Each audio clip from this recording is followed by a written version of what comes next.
அண்டம் முழுதும் ஒன்றினுள் அடக்கம், அதுவே ஆனைமுகமெனும் ஓங்கார விளக்கம்.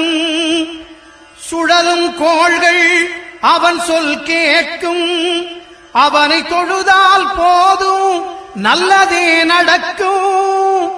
ஆனைமுகனை தொழுதால் நவக்கிரகங்களும் மகிழும், நல்லதே நடக்கும், நல்லதே நடக்கும்.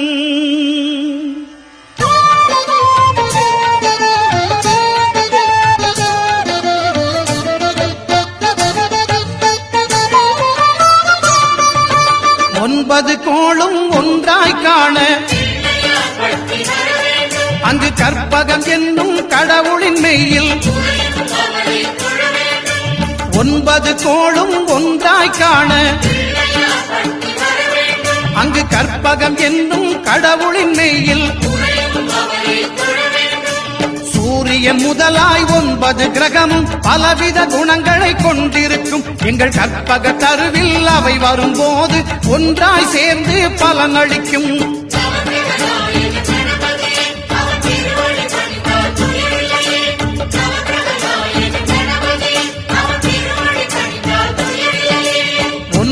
கோளும் ஒன்றாய் காண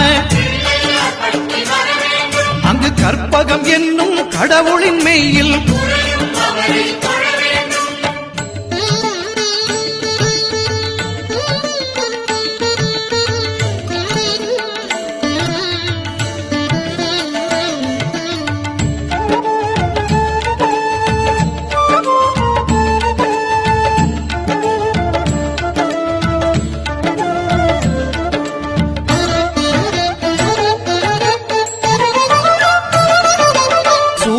பகவான் ஒளிமுகம் காண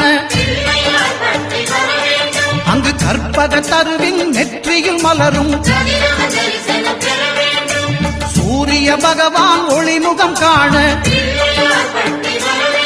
அங்கு கற்பக தருவின் நெற்றியில் மலரும். இருளை விலக்கி உலகை எழுப்பும் ஞாயிறு அங்கே குடியிருப்பான். அவன் ஆனை முகத்தனின் அடியவர் மனத்தில் ஒளியாய் வந்து கொலுவிருப்பான்.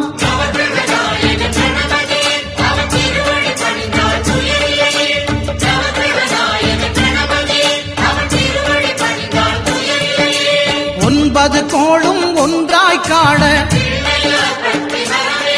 அங்கு கற்பகம் என்னும் கடவுளின் மெய்யில்.